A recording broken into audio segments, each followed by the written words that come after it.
ایک زندہ لاش کی طرح پھر رہا ہوں۔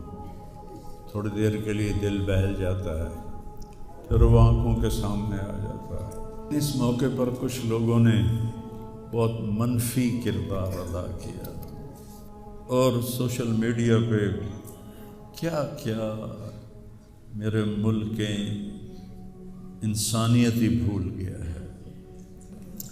میرے بیٹے کی لاش میرے سامنے ہر وقت نظر آتی رہتی ہے، اور کوئی کہہ رہا ہے خواب جھوٹا بیان کیتا سوں، کوئی کہہ رہا ہے بیان کرنے والا کوئی جھوٹا ہے ہی، کوئی کہہ رہا ہے قرآن خوانی کیوں کیتی سوں، یہ تو حرام ہے، کوئی کہہ رہا ہے دعا کیوں کروائی سوں۔ سارا حلال حرام ایتھے ہی رہ گیا، اور صرف لائک لینے کے لیے جھوٹی خبریں، چند پیسے اکٹھے کرنے کے لیے بڑے ہو۔ دل ہی تو ہے نہ سنگ و خشت، درد سے بھرنا آئے کیوں، اور تم مجھے اور رلا رہے ہو۔ شرم ہی نہیں آتی لوگوں، کم بختاں چار ٹکے یا سستی شہرت لین واسطے۔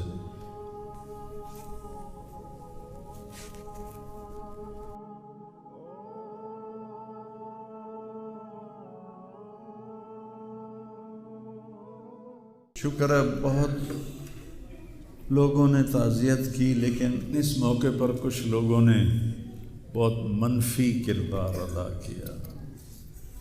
میں ایک جوان بیٹے کی میت اٹھا رہا ہوں اور اس کو قبر میں اتار رہا ہوں، اور سوشل میڈیا پہ کیا کیا میرے ملک کے انسانیت ہی بھول گیا ہے۔ اسلام کو پتہ نہیں کیا بنا دیا ہے۔ اسلام تو آتا ہے جب نبی کی زندگی سامنے ہوتی ہے، تو کوئی خوابوں پہ تبصرے کر رہا ہے، اور کوئی میرے اوپر تنقید کر رہا ہے، کوئی میرے بیٹے کو کہہ رہا ہے مولوی کے بیٹے نے خودکشی کر لی، تو بتاؤ میرے اوپر کیا گزری ہوگی اس سے۔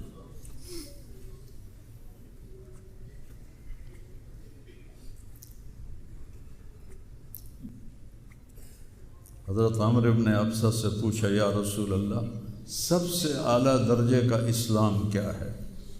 ایک گل غور نال سنیں، سب سے اعلیٰ درجے کا اسلام کیا ہے؟ آپ نے فرمایا من سلم المسلمون من لسانہ و یدہ، جو کسی کو اپنی زبان اور ہاتھ سے تکلیف نہ پہنچائے وہ سب سے اعلیٰ درجے کا مسلمان۔ اب یہاں حال یہ ہے کہ دنیا دار ہوں، دیندار ہوں، علماء ہوں، ان کی زبانوں سے الفاظ نہیں نکلتے، ان کی زبانوں سے آگ نکلتی ہے، ان کی زبانیں آگ برساتی ہیں۔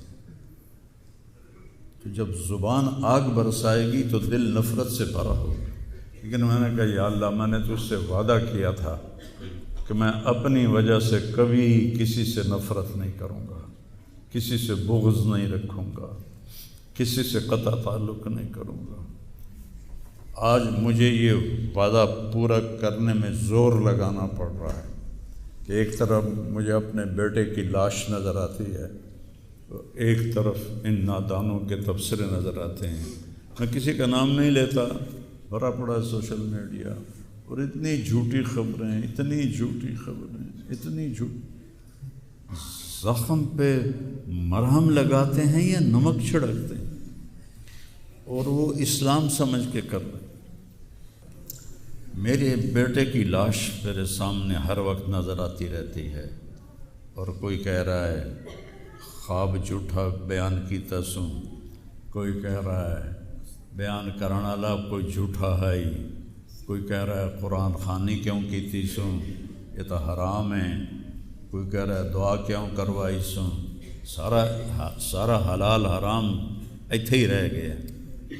ایک زخمی باپ کے زخم پر پھنبا رکھنے کی بجائے میں نے بڑے انسان زندگی میں صدمے دیکھتا ہے، ناگواریاں دیکھتا ہے، میں نے بڑی بڑی ناگواریاں دیکھی، لیکن عاصم کی ناگواری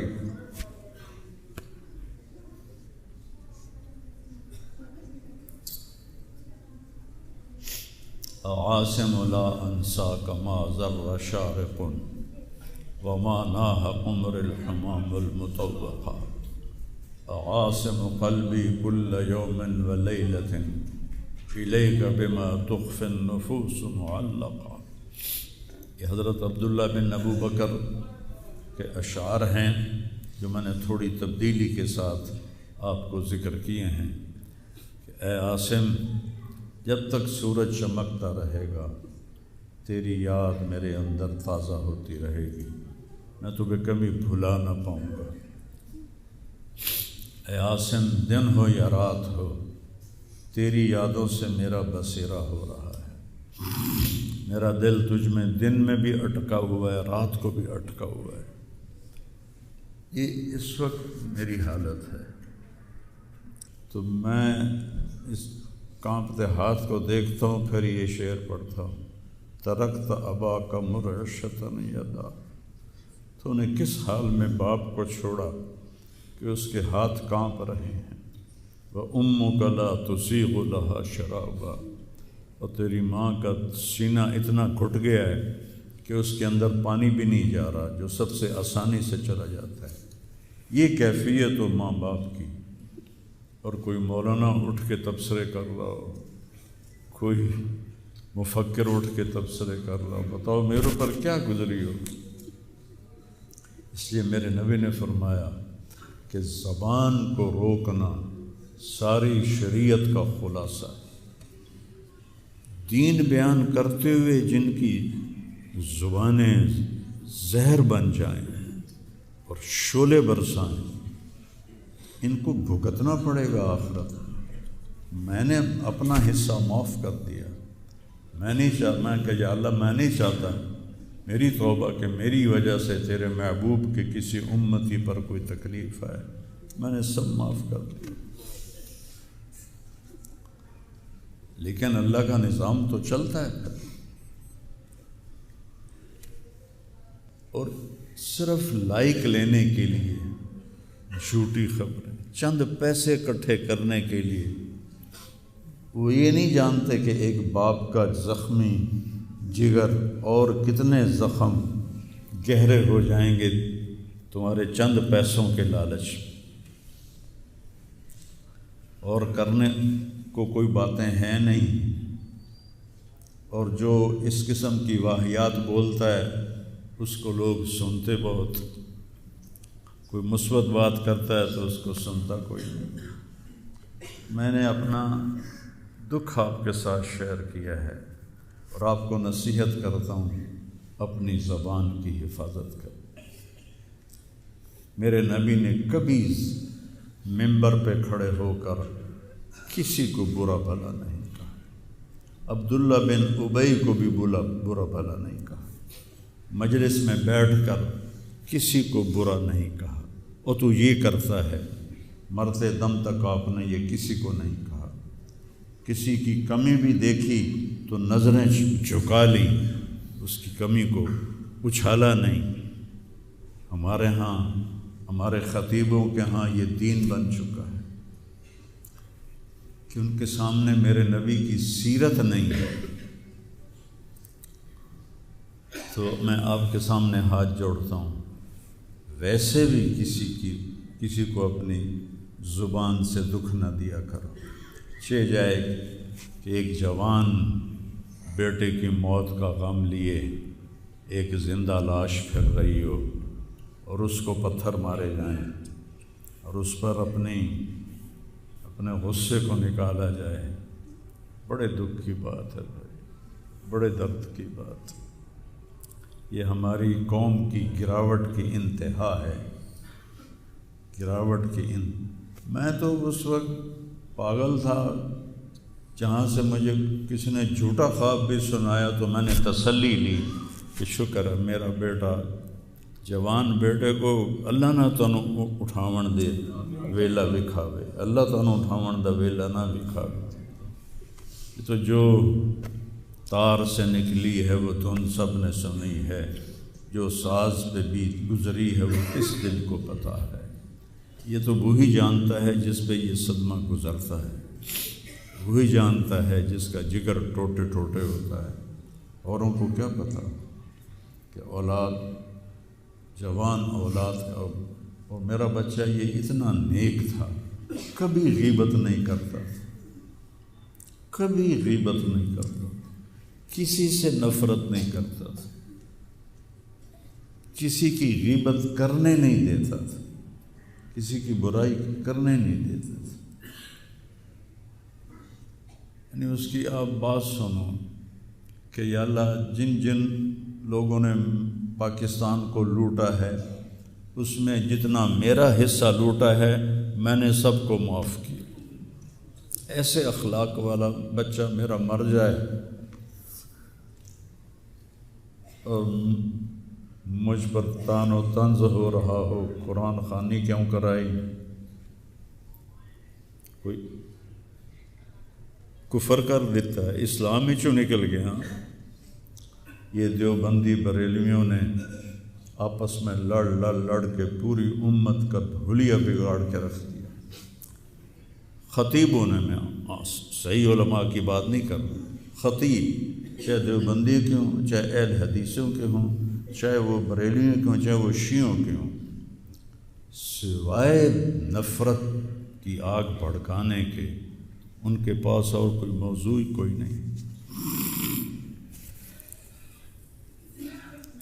آج میں گیا ہوں اپنے، صبح بہت میرا سر بھاری تھا تو میں سیر کے لیے فجر کے بعد نکلا، اپنے مین فارم پر پہنچا تو وہاں نوکر کھڑے تھے، تو ہمارا ایک نوکر ہے شبیر اس کا نام ہے، تو وہ میں نے ایسے ہاتھ بڑھایا ملنے کے لیے، کہا میاں صاحب آسم میاں طرح ساڈے نال مل لو، انج نہ مل لو۔ میں کیا وہ کیویں ملدا ہے؟ ہمارے ہاں زمینداروں میں نوکر اور زمینداروں کا آپس میں بڑا فاصلہ ہوتا ہے، وہ جب ہمیں ملتے ہیں تو یوں جھک کے ملتے ہیں یا گوڈے پکڑتے ہیں اور اپنے آپ کو پیچھے ہٹا کے کھڑے ہوتے ہیں۔ تو وہ شبو نے کہا جی ہم میاں صاحب سے ملتے تھے ایسے ہی جی میں ساڑھے نال مل دیں، تو وہ کہتے یار تم لوگوں کو تو ملنے کا طریقہ ہی نہیں آتا، ہاتھ کھولو۔ ان کے ہاتھ کھلوا کے ان کو جپھا ڈالتا تھا اور ان کے کپڑوں پہ مٹی لگی ہوتی تھی۔ ایسا میرا بیٹا گیا۔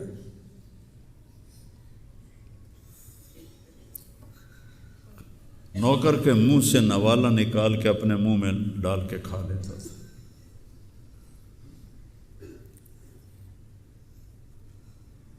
کبھی اس کی جیب میں پیسے نہیں ہوتے تھے، جو بھی دیتے وہ ادھر دے دیا، ادھر دے دیا، ادھر دے دیا، ادھر دے دیا۔ نئی گاڑی میں کوئی غریب آدمی کو بٹھاتا نہیں ہے، وہ نئی فارچون میں وہ پاگل کو بٹھاتا تھا۔ یہ بھی مذاق بنا دیا لڑکا، ہائے ہائے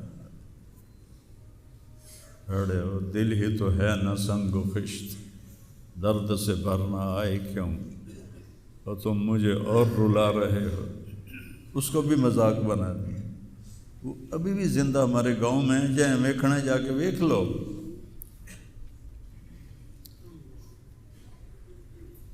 اور اس نے کہا کہ میرے رب نے میری بخشش کر دی اس ملنگ کی خدمت کی وجہ سے۔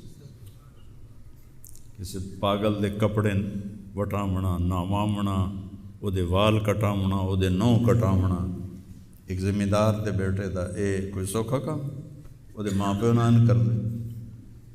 اتنا غریبوں سے اس کو پیار تھا، اور سخاوت کوٹ کوٹ کے بھری تھی، اور نوکروں کو بھی بھائی کہہ کر بلاتا تھا۔ ہم لوگ بلاتے ہیں اوئے ایدے آ، ہمارے جو ہم نے اپنے والدین کو دیکھا، چاچے تائے بابے دیکھا، اوئے برا، کہتا بھائی ادھر آئیے۔ یہ جا ہیرا بندے دا کھڑی جاوے تو دا کی حالس،